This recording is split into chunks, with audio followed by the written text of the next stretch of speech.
If you really want to be impactful, you've got to know yourself incredibly deeply. If you stop thinking about vulnerability, care, empathy as negative or as not leadership traits, you will find yourself much more impactful, because the more you bring those elements into your space as you lead your teams, you'll actually realize that you'll be a much stronger leader.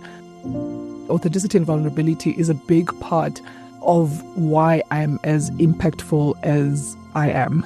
If you describe yourself by your job, you might have a problem, because if you lose the job, then who are you really? My name is Saray Khumalo, a businesswoman, a mother, and an award-winning mountaineer. I know what it feels like when the ground shakes beneath you. 3 times Mount Everest sent me back down, through avalanche, earthquake, and injury.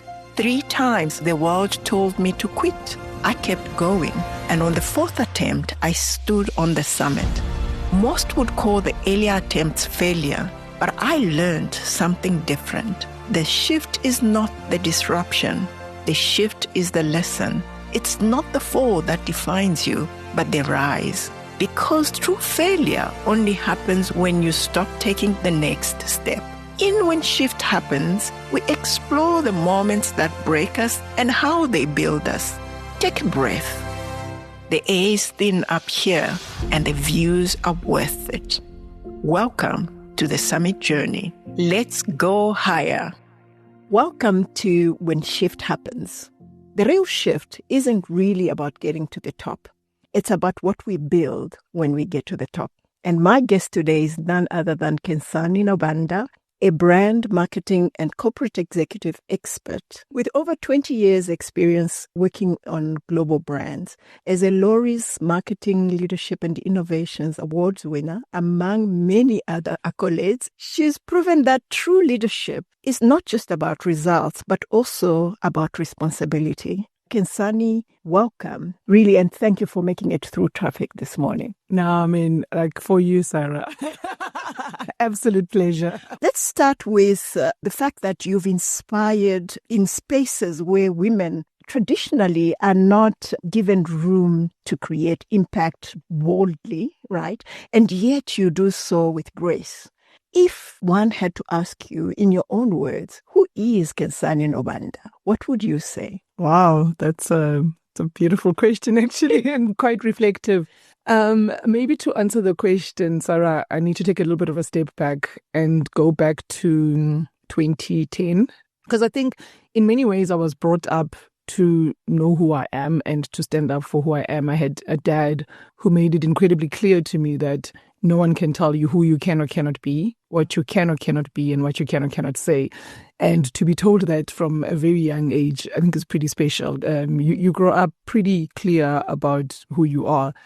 But in 2010, I was working in Dubai at that time. I was looking after skin for Africa, Middle East, and Turkey. And I had a boss who, as I reflect back right now, I can give him grace, because he had his own, I would say, aspirations and ambitions. And in trying to achieve those aspirations and ambitions, left a couple of dead bodies behind him. And so no matter what I tried to do, it was just never good enough for him. And so in 2010, I was back in South Africa for just the World Cup. It was opening match and all of that. And I was speaking to my 19-year-old brother. And I was telling him how miserable I was at work. And he said to me, well, just resign. And I was like, when are you 19? How do you know about just resign? Like, Like, who cares? Like, yeah, and my brother's like, why is it so dramatic? Just leave, and stuff. And then a month later, unfortunately, my brother was killed, and it hit me incredibly hard. And so I remember reflecting on his just resign, like, why are you taking this, and then thinking about you can be in such a space that doesn't give you any energy, actually drains you and stuff, and then you die. Like, that just made no sense to me. And so I decided to take a break from working so I did just resign, and I didn't and I didn't have a job, I had nothing. But in that time, I sat back to articulate for myself what it meant to be Khensani in the world. And I'd always been brought up to just authentically be me. I'd never quite probably articulated it exactly. Yeah. So I think the first thing is Kensi is someone who, whether you experience her at a corporate environment, personally with her family on a mountain, she is as authentic as you will ever find her. Like, you'll never see me in a no one can say, oh, I thought she was shy. So I think, very sort of authentic. I think the second bit for me is very purpose-led, and that bit comes through whether it's my career or just my personal sort of life. And the purpose bit for me, so part of taking that 6-month break was saying, I wanted to work in organizations that I could see had a real purpose around changing our continent, our country, like making a real impact and stuff.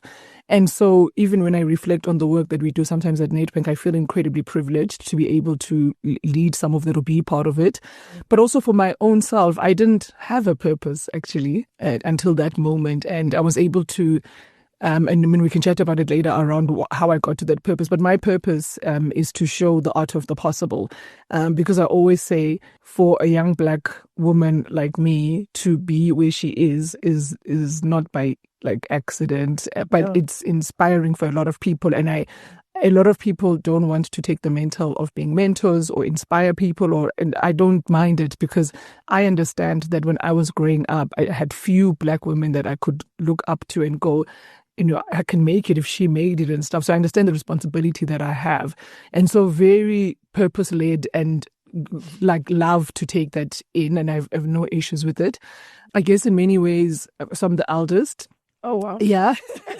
I know, because I'm so cool. Everyone thinks she must be the youngest. Yeah, I wouldn't have guessed. Yeah, it's like, honestly, I am the eldest, but also on my mom's side, when we're very close in my mom's family, in terms of the grandkids, I'm the second eldest, but generally Gary knows I'm the eldest. Still, so play a very big family role. So I'm married with our dog Samuel L. Jackson, and we don't have kids.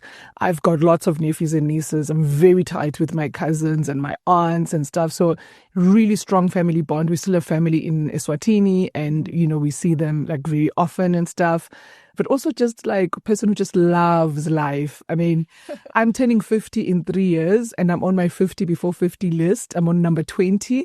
And so amazing. For me, it's about, I don't want to just exist. So Kensi is someone who really, when my body gets put into that coffin, it must be like, I'm done, I'm out, peace. I want to live life. Yeah. As you say that, I'm thinking about you on the mountain, whether it's Mafari or on Kilimanjaro, going gang, wood. With the porters and stuff. And one thing that didn't come out in your narration right now is that you are very naughty. Because I'm like, what is she doing? I'm like, yeah, but you love life, and that's how we should live. I mean, I love it. Yeah. I love that about you. Apart from all that, what shift has happened in your life until now that's made you realize or become the leader that you are? So this is beyond who you are, but how you lead other people, whether it's at work, in your family or community, or just generally. Yeah. So I definitely think my brother's death was a massive shift. And whilst it led to me taking a sabbatical, it also led to a number of things. So, let me start with the purpose bit. So if you think about my background, so my dad is from Orlando and comes from the apartheid, born during apartheid. And in everything, he was never meant to amount to anything, right? And he left South Africa at the age of 17 years old. My mom was born in a place called Fontaine Efandeni in Swaziland. She's half Portuguese, half Swati. Also, born to a Portuguese man who would go to Swaziland. So he would do business in Maputo and Mbabane. And he met my grandmother, who was a cleaner in the hotel that he would stay at every time, he would go, do business there. And I don't know, he fell in love with my grandmother, and 7 kids later, my mom is number 3 there.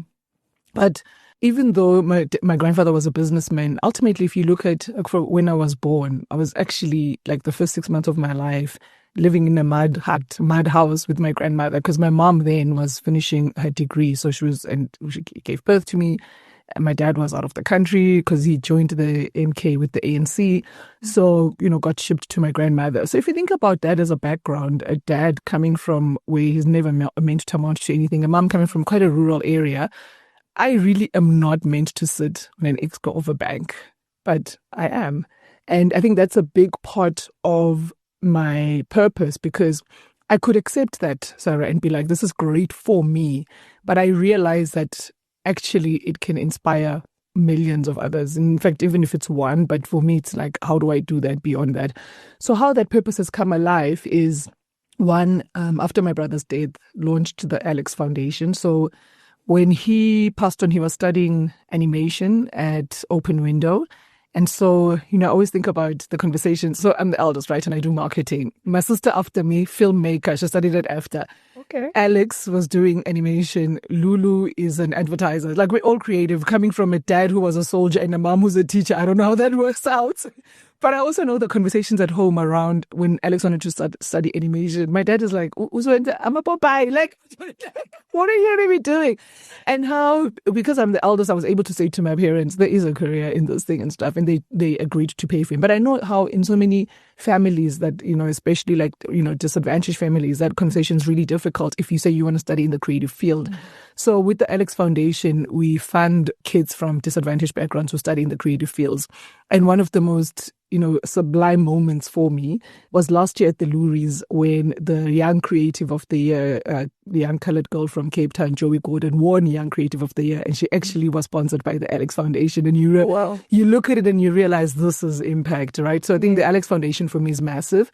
I think the second part of it is I launched a mentorship platform called Own Your Path. There was a little bit of selfishness in it. I was doing a lot of mentorship and I was finding that it was draining me quite a lot, because you take on people's stories, but also there's so many people who ask you and you just think, I just don't physically have the time. So at its basic level, Own Your Path is like a Tinder for mentors and mentees. So you have that Tinder. So you have mentees on the platform, you've got mentors on the platform, and they can match and stuff, and then they own the relationship from there. And I found that I've been able to make a bigger impact using Own Your Path. And I think the shift for me was realizing that whilst I can sit in my house and drink wine and be like, I've done really well, this is great, actually this is beyond me.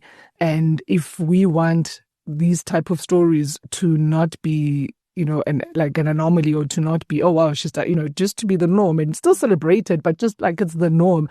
We need to see more role models, especially Black female role models, who are in different spaces. So, if I think about you, like, it's important that young Black girls think I can do the 7 summits because I saw someone like Sarah, right? Like, so it's important that they can see a Kenzie and be like, I can be on an Excover Bank. So just like a variety of role models that allow them to dream even beyond, where they are. So I think the biggest shift for me was realizing that my success, it can't just be owned by me. It needed to be broader and shared much more broadly. I love that, above the clouds. And it is one thing that I hold dear, because my mother used to say, the sky is the limit. And for me, I interpreted it as what I can see up there. That's what I must reach for. It's beautiful. But when I got to the mountain, I realized that the clouds are beneath me. So I have unlimited potential. And I think if we can let the African child, whether they are Black or white, understand that, internalize it, then the sky is not the limit. Absolutely. We can really stand above the clouds. Yeah. So we all face moments when the ground shifts beneath us. I did on Everest and many other spaces in my life. When certainty disappears, can you take us to a moment like that in your life and what it taught you about who you are becoming? Yeah, and again, you've got a lot of setbacks, they happen. And I always say the biggest one was obviously my brother's death. But unfortunately, again, and it's sad that it has to take death for you to take a step back. But when my sister committed suicide about 3 years ago and stuff, Sorry about that. Yeah, but I can tell you, Sarah, so, I've learned so much now about mental health and mental wellness simply because of my sister and the journey we went through with her, because it's not like we just got to the point where she committed suicide. Actually, we knew she was going through depression, and everything she was going through. And we took her to different clinics to help her. And in the end, it didn't work out. And I think as a family, we are quite certain that where she is a much better place for her than what she was experiencing living on earth with us, because it was incredibly painful for her. That much is clear to us.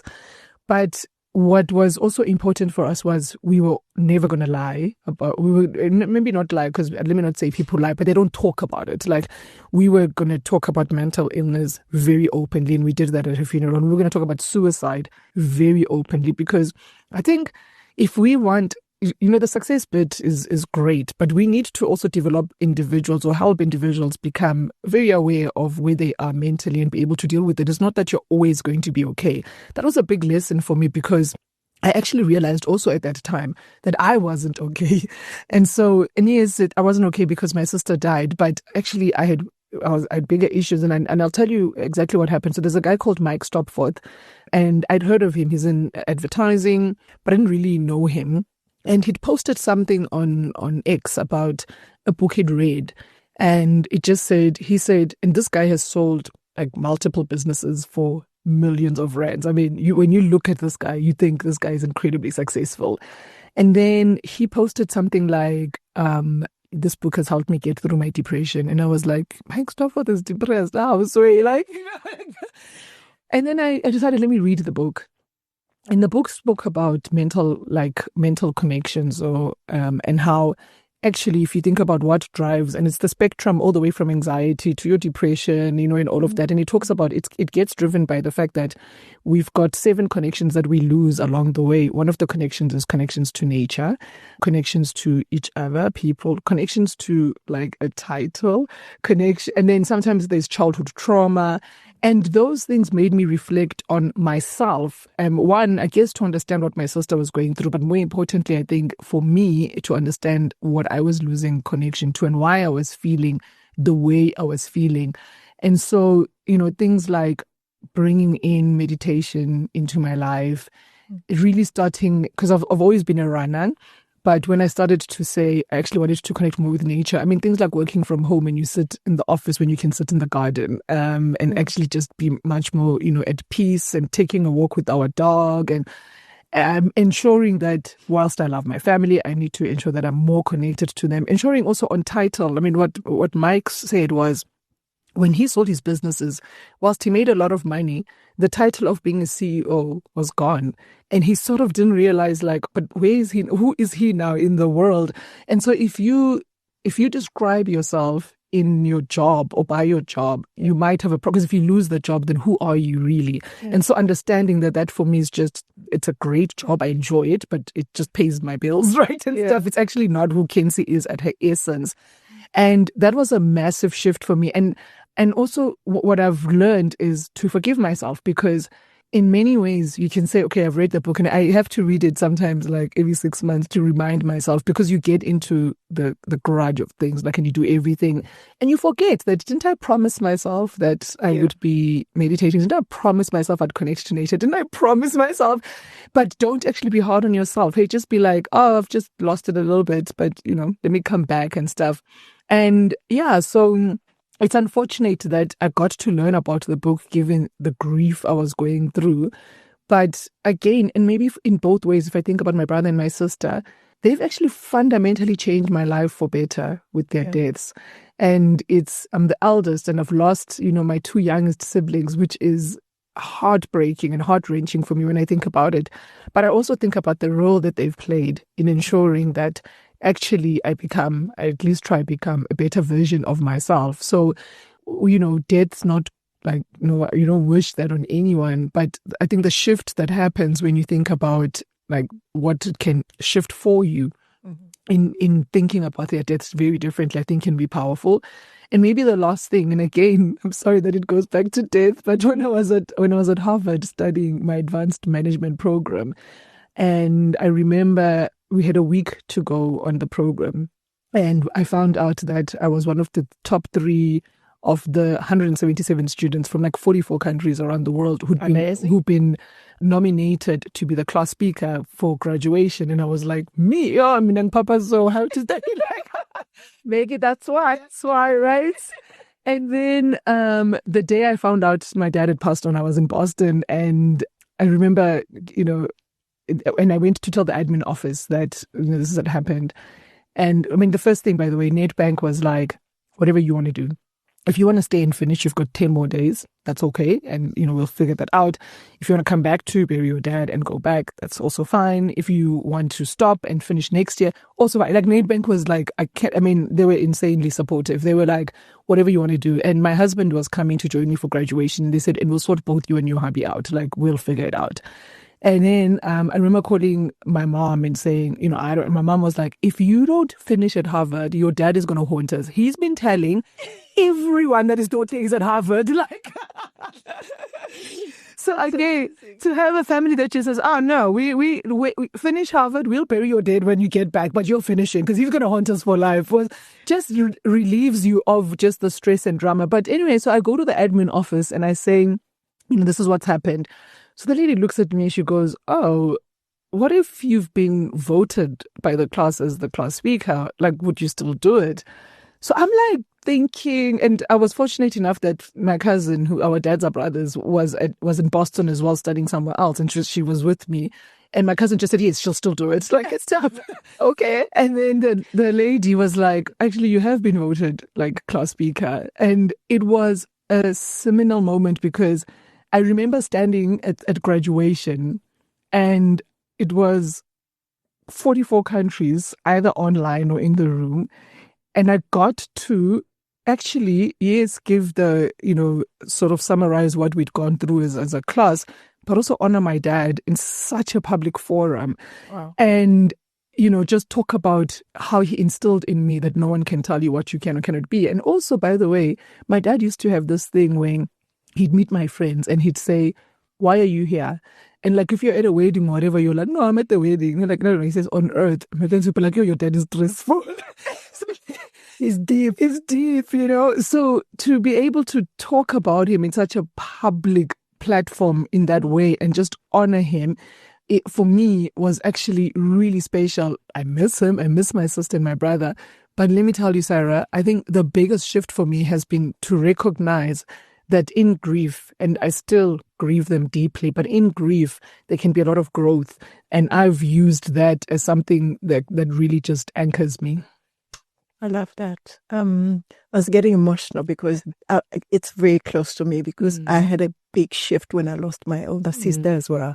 Just reflecting on, why her? I'm also next. So how intentional should I be?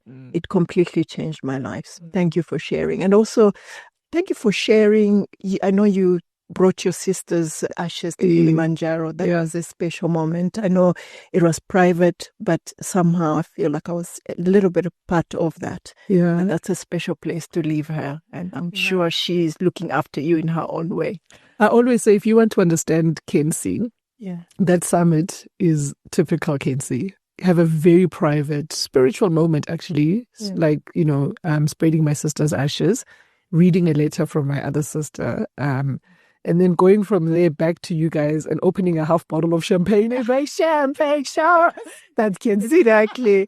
I actually didn't know you had the ashes until we were up there, which was like, okay, does she want us to be part of this? Does she not? But when you shared, it's like, okay, we are part of this. No, absolutely. And I mean, my family came to the airport before I left for Tanzania, and my sister gave me the ashes. My mom spoke to us, and it was just beautiful. And I think the thing for us is we always acknowledge our family, even the ones we've lost. It's they're part of us. And so, yeah. Amazing. So as a leader who connects brands, businesses, and purpose, you know how quickly people can drift out of alignment under pressure, right? What are 3 simple yet impactful leadership habits that can help individuals or teams remain grounded, authentic, and focused, regardless of the uncertainties that's happening in the environment?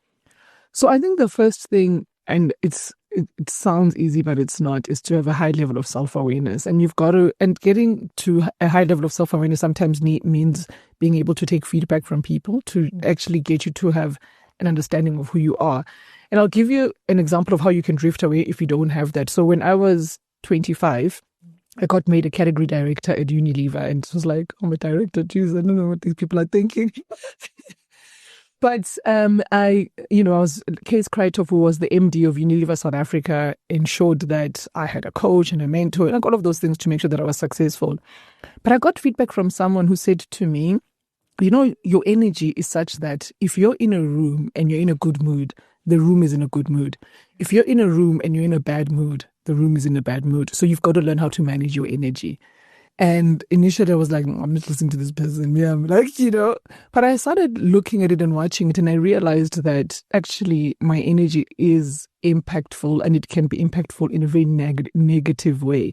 And if I want to be a leader of people, I've got to ensure that I try calibrate it, at least from the negative side, So when I was talking about the book, Mental Connections and stuff, one of the reasons was in that self-awareness mode, I realized I was leaking. So I'd taught myself for so long how to try regulate my emotions, but I got to a point where actually I wasn't. I was snappy. I would literally walk into a room. This is like 3 years ago, guys. Like I'd literally walk into a room and my team is just sitting there thinking, is she in a good mood? Is she in a bad mood? Like what? And I mean, how sucky is that for your team to be able to want to oh geez, I mean, when I think about it, but it's okay. It's part of my learning and growing and stuff. And so having that high level of self-awareness is important because there's things that maybe you need to work on, but then they leak, right? Because life happens. And so I think that's the first thing is if you really want to be impactful, you've got to know yourself incredibly deeply. I think the second thing is, and it's a balance. So one of the things I learned in Kilimanjaro, and people ask me a lot of it, is that when you're a leader, you're so used to being in front and making the decisions, making the call. And on Kili, I wasn't the expert, and I needed other people to tell me what to do. And for me, that's very difficult because I'm always telling people what to do. But you took it well. I didn't see it. And it actually, I enjoyed it. I was like, I don't have to decide. Someone else is deciding. This is amazing. And so, and in that, by the way, when you decide that there's moments when I can tell you, just give someone else the opportunity to lead. It takes up so much pressure from you. You realize that in that empowerment, you become a better leader. You grow better bench strength, even for your role or other roles and stuff. It's actually selfishly, you should just allow other people to lead because it's actually better for you. And the trust that comes from that, I always speak about that jump on Barranco Wall. Yeah. To trust that the other person on the other side is going to hold you is a massive thing. Because you're like, if they don't hold me on the other side, you're looking down the mountain and you're like, this is precipitous, But it was such a big lesson for me around just knowing that there are a lot of moments when just allow other people to lead and take a step back. I think as leaders, we try too hard, I think, to be honest. In fact, we try too hard. And we must be the rah, let's do this. Just allow other people to do it. And actually, the growth of those people is going to be incredible. And you yourself, when you can work yourself out of your job, you're in the best place and stuff. So that was I think, a massive lesson for me around just impact and ensuring that you have a cohort of people who are going to be the next Sarah's, Kenzie's, exactly. And which is incredible. Then I think the last part for me is honestly authenticity. Like I said, when you ask me who I am, it is my core value. What I learned was that if you want to get the best out of me, you've got to allow me to be myself. Yeah. And sometimes what I do to push the boundaries. So when I had my first interview at Nedbank, I got there wearing all-star sneakers. I had a T-shirt because I needed them to see my tattoos and stuff. And it was important for me because I don't want them to hire me. And then now when I come in with my sneakers and they see my tattoos and they're like, Kanti, what was going on? What happened? This is not the person we saw in the interview.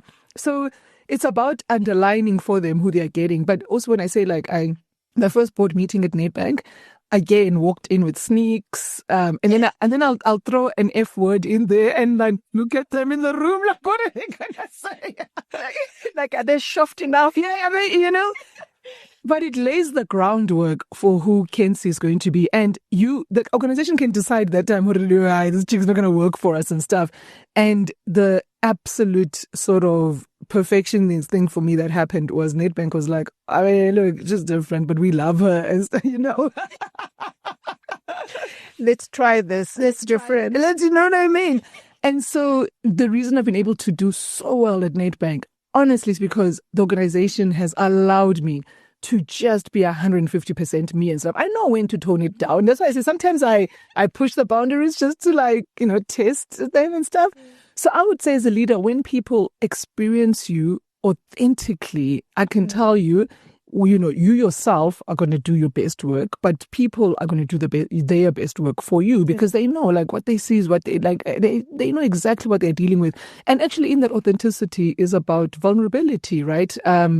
I can remember after I read Mental Connections and decided to go on a personal retreat to Mexico to do and that's the other thing about guys, we never fully formed, fully perfect, I think life is just constantly growing and trying to get just the best version of yourself, and it'll never be the best because just that's how life is.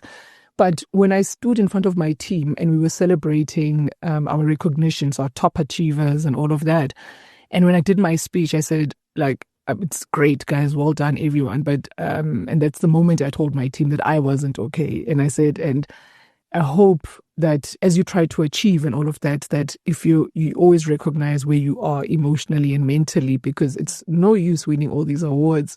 And when you sit alone, you're actually not in a good place and stuff. And the number of people, Sarah, who came to me afterwards to see our boss just tell us, I'm not okay, guys, I'm taking some time out to go on a personal retreat and all of that, gives them the permission to be themselves, to be vulnerable when they need to be. And I find actually now that some of the engagements I have are much deeper and more impactful than if I just pretended that I go through life at 150 miles, and most people probably think I do, but actually when I share pretty openly. So I think that authenticity and vulnerability is a big part of why I'm as impactful as I am. Amazing. I want to actually thank you for allowing me and my team to lead on Kili. I must tell you, I was under a lot of pressure because you were making it very clear that I'm not making any decisions. Sarah, are you sure? You look at me right in the face are you sure this is what we should be doing? I'm like, Kenzie, I'm sure. Then I get out of that tent. I'm like, flipping hell, I better make sure. But it was just amazing to feel trusted, because sometimes you get people that lead in corporate and they come on the mountain and they want to be bosses on the mountain. And you look at them and say, listen, this guy that has only grade 7 is actually the leader here. Just trust the little, ask questions for clarity, but trust, because your summit is their summit. They may not be in the picture. They are the unsung heroes that make it possible. That's why I'm very passionate about porters, and shapers, because we don't give them enough credit. But anyway, Khensani, when everything around you is shifting in one way or another, vulnerability often, which you've also mentioned, feels like a risk for most people. And it sounds like it's not for you. What would you say to women leaders who are carrying so much but still hesitate to see vulnerability as part of a superpower? Yeah. I mean, the word superpower is so appropriate. For me, one of the biggest lessons I learned, and I guess I knew it, but COVID highlighted it. So if you think about the leaders who did really well globally, it was the New Zealand Prime Minister, women leaders. Absolutely. And I think it came from a place of empathy and care, which are traits that women innately generally have. Men also do, but for women, innately women have those. And in the past, they've been looked at as not leadership traits. So you're too soft, you're too nice, and all of that. And actually, what COVID showed very obviously was that those traits are actually superpowers. Yeah. It doesn't mean you can't make the hard decision, but you can make the hard decision with empathy, understanding the impact on the other side. And that impact is not just a numbers impact, it's a people impact as well. It's a societal impact, and you've got to take all of that into account. So for me, what I would say as a woman is, if you stop thinking about vulnerability, care, empathy as negative or as not leadership traits, you will find yourself much more impactful, because the more you bring those elements into your space as you lead your teams, you'll actually realize that you'll be a much stronger leader. You don't have to show up as a guy, where you see a lot of, and we now do the firm handshakes, and that's how, Yeah. You don't have to. I think there's stuff we can learn from men, and I mean, things like negotiation in terms of my salary, I've learned from men, and there's stuff that we can learn, but also I think there's stuff that we should lean into as that are innate to us, and ensure that we actually bring them to the table, because ultimately they are our superpowers. Don't be afraid of them, and you'll be surprised how impactful you'll be. Absolutely. So what does legacy mean for you? Oh, it's pretty good. So, I mean, maybe let me talk, because it's in different ways, but I have thought about it. And I think the first thing is, I definitely want to have a marketing legacy. I always say I never want to be the marketer that just quietly goes out into the night. I never had any sort of, impact in the industry. For me, as when I finish, I definitely want to be considered one of the greats. And by the way, as I talk about that, I find it fascinating where we are in the world right now, where if someone says, like you, I want to climb the 7 summits, apparently having a big vision like that is no longer great. People are like, yo, agapapi, come on, exactly. Who do you think you are? It's the weirdest thing for me. When I say I want to build the best marketing team on the continent, who do you think you are? No, I'm Saray Khumalo is who I am, and that's what I'm going to do. And there's no way the guys would have Summit gone to the moon if they hadn't had a vision or a big dream and stuff. So for me, I definitely want to be known as one of the greats in marketing. And if that makes some people uncomfortable, I'm okay with that. I'm not uncomfortable. I love it for myself because it pushes me. And one of the greats is actually, it's different ways. One is absolutely ensuring that when I leave Nedbank or any other organization, that I've built the best marketing team on this continent. And I'm incredibly clear about that. Mm-hmm. And when I look last year for the Luries, we were the second most awarded brand in Africa, Middle East, and the first most awarded brand in Africa. Amazing. We won the Marketing Team of the Year at the Marketing Achievement Awards this year. So it's going there. You know what I mean? Yeah. So, and block by block, this is what I tell my team, that if we win Marketing Team of the Year, actually, it's you guys, because you're the team, right? It's you guys' award. It's actually not mine. So we all win because we are all driving for that. I think the second thing is transformation of the industry. I've been really clear that and it comes, I guess, from the purpose of the bank as well, is to ensure that if we're an organization that makes its money on this continent or makes its money in South Africa, then the agencies that we work with should reflect the country that we live in. And I think a lot of what we've done, and I'm glad the agencies that we work with as Nedbank are on the same path as me. So we've seen Joe Public, our big agency, go through an ownership sort of diversification, bringing in Black owners who come from their own staff that are quite senior in the organization, have been there for many years. And, I pushed for that, ensuring that from a production perspective, because if you think of the value chain of advertising, the production houses are generally still very white owned, and trying to ensure that we give business to production houses that are also Black owned. And what you'll find interesting, Sarah, is you've got a lot of white white owned production companies that are supportive of this. They want to be part of the journey because they realize that the more diverse visions and voices that we have, the better the work in South Africa will be. They just need someone to actually just start the conversation and push it. So we've agreed that we're going to move a lot of our marketing spend, about 30%, into Black-owned production companies. And some of them actually being helped by the white-owned production companies because they really believe in the journey. And then our outdoor, from an out-of-home, if you look at billboards, 70% of our billboards are in Black-owned hands and stuff. So for me, that legacy is about ensuring that I use my role at Nedbank to actually drive real transformation, and not transformation. And I look after transformation at the bank, right? So it's not the BBBE scorecard, which is important. I manage that, but it's real transformation where we're actually seeing the industry shift and we're seeing the industry change to reflect who we are as a country. And most South Africans, very supportive of that when they understand the vision that you're trying to do. So I think, and then the last thing, I guess, from marketing in terms of legacy is I would love in like a few years to be looking at the chief marketing officers across many organizations and be like, oh, they worked for me. Yeah, I know you. Yeah, I know you. And I mean, I'm so fortunate that I can tell you now, and we were having a talent discussion at work yesterday, and I was saying to the CEO, if I had to leave Nedbank now, there are 5 people who currently report to me who can get my job. They don't have to go external. They don't have. So we've built such a strong pipeline of strong and incredible marketers. And so that was always important for me that like, it's easy to want to be the queen in the, but actually like, no, like you don't have to be. There's many other people. So I think that's marketing.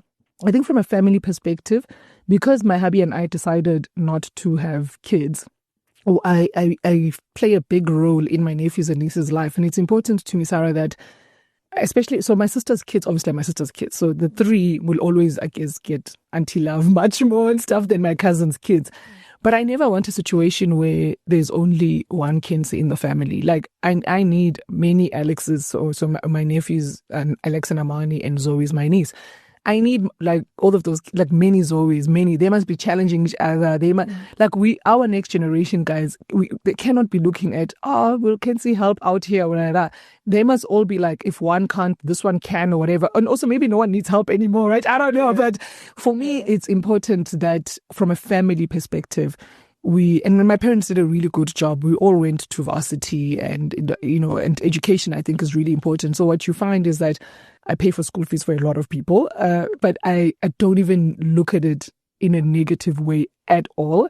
For me, it's about ensuring that my family's legacy of excellence continues, because I do think my mom and dad were excellent. And how do we just continue to do that and ensure that we've got a family that's not in the doldrums or I think that's like really important for me. And then I guess in South Africa itself, and that's about living out my purpose around like really showing the art of the possible. So as exhausted as I can get, and when I walked in, I said to Sarah, I can't wait for December and to take my month off and stuff. As exhausted as I can get, I would read something like Sarah asks me to come on this podcast, Shift Happens, and I read what it means and I go, I've got to go, because that's actually so linked to my purpose.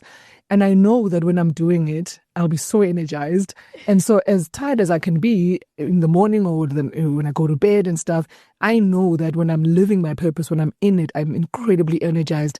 And I hope that there are many young women who get inspired and energized by that and know that their starting point is absolutely not their end point. There's no way. Like where I started, no, that's not where I belong. That's not where I belong, right? No. But I'm here. And so every young girl, if you should always know that where you start, I mean, like I talk young girl, but you look at Sia Kolisi. I mean, I watched The Box this weekend. Sweet day. Yeah. To what? Amazing. I mean, it's just, and he then gets to, his story becomes bigger than him, actually. He can't own his story. It's owned by so many people who look at it and go, I can be more than where I come from. Amazing. It's humbling, and also it creates a sense of responsibility. And one thing that I picked up from you, which I kind of struggled with after I summited Everest and I came back and there was this welcome at the airport, I was like, oh my God, okay.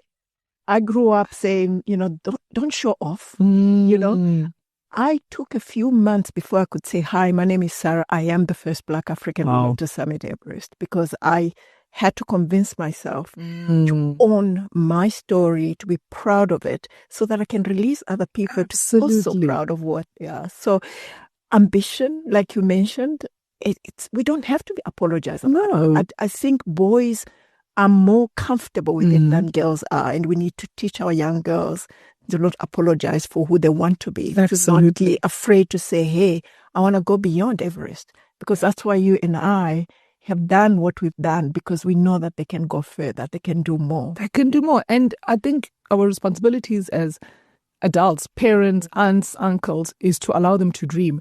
When I told my parents at the age of 4 that I wanted to be an astronaut, they were like, okay. I mean, she lives in Swaziland, but apparently she thinks she's going to go to NASA. Okay. But I didn't say no, hey? Yeah, my parents never, they just said, sounds amazing. Go for it. Go for it. I can see all good things come to an end. So let's have our signature question. Okay. Which, we all know that shift happens and responsibilities change. We lose our loved ones, we gain some and we lose some as we go on. So that's what life is about. Shift happening all the time. So apart from some of the shifts that you've shared, what's happened in your life that's taught you who you are and who you are becoming? I think I spoke a little bit about where I come from, but maybe what a lot of the listeners won't know is, so I grew up in a number of countries. I grew up, I lived in Moz, Zambia, Ghana, a number of countries. And what it allowed me to do is it made me incredibly open to different cultures, different people. Yes. For me, how I interact with you or experience you is you. I've got no preconception about how you, honestly, I really have none, zero. And I think it's about taking that to the next level. I do feel like I've done a lot in South Africa, and I do think that, so I've got a tattoo of Africa on my back. And so whilst I'm South African, I wasn't born here, lived in all these African countries. And I think I've got a responsibility for my continent, as big as I have for South Africa. Because whilst South Africa is like my dad's country, so I'm South African, and when we came back in 1994, I love this country, but I also love my continent. And so I think my next shift is reflective of, I think, my impact on the continent. I've just been nominated for, Impactful Women in Africa, Women in Marketing for Africa. Amazing. Congratulations. Thank you.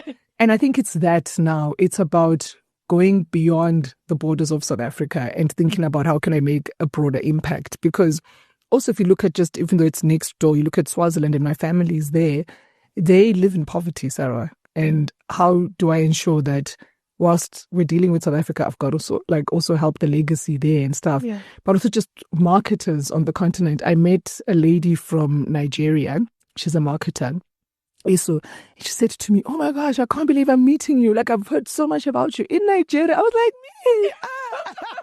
me. So I actually realized the responsibility that I have, even for the marketing fraternity on the continent, to ensure that we are, we make a bigger impact, for ourselves in the world. I got WhatsApp, so for COP in Brazil, there's a guy who did a presentation and then he put my face up. So this chick is sitting in the room going, "That's Khensani." And then he goes, "I met this lady from South Africa. I think she's one of the most authentic, inspirational leaders." She's like, "They're talking about you in Rio, girl."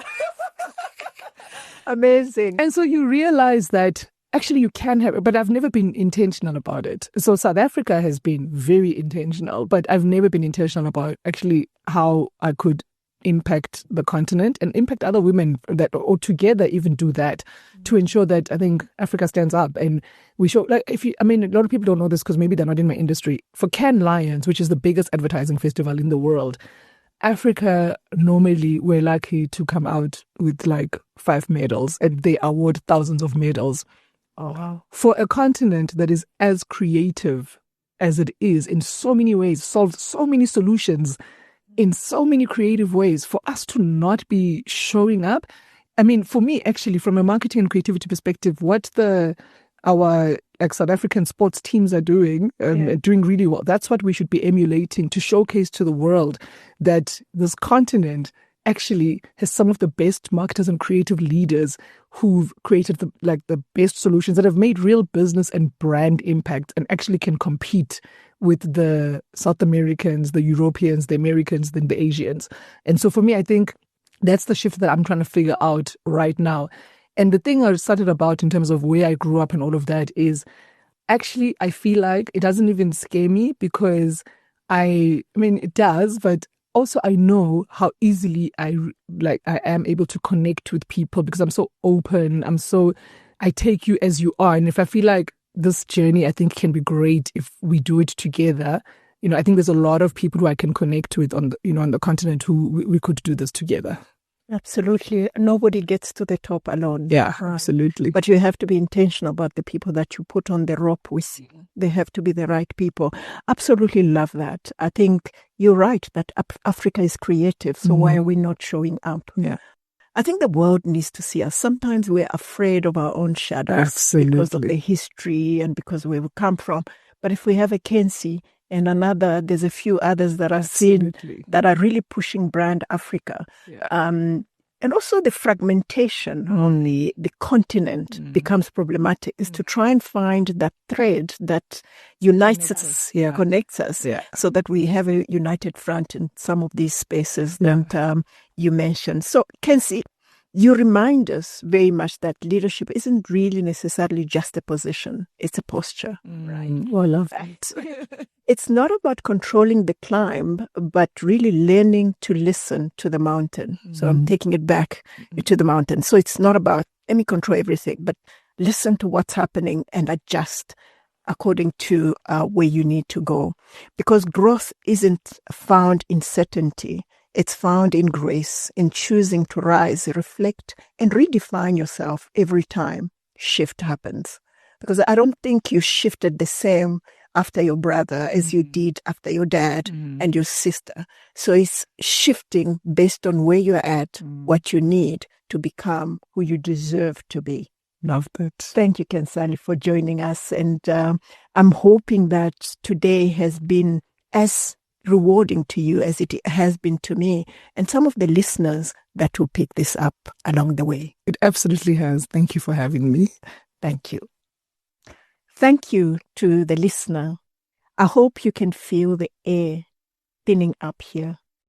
Remember this, your greatest view isn't behind you. It lies just beyond the hardest climb. The shift has happened. The question is no longer why it happened, but who you become because of it.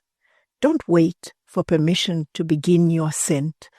Don't let fear silence your potential. Seize the lesson. On the step, command the future. You've been listening to When Shift Happens with me, Saray Khumalo. Now the climb begins with you. Until next time, keep stepping and let's go higher. If you would like to explore some of the lessons and tools we spoke about today, you'll find them in the show notes. If today's conversation spoke to you, share it with someone that's facing their own climb. Together, we are rising, one shift at a time. When Shift Happens is a Jackpot original podcast by Jacaranda FM. Let's go higher.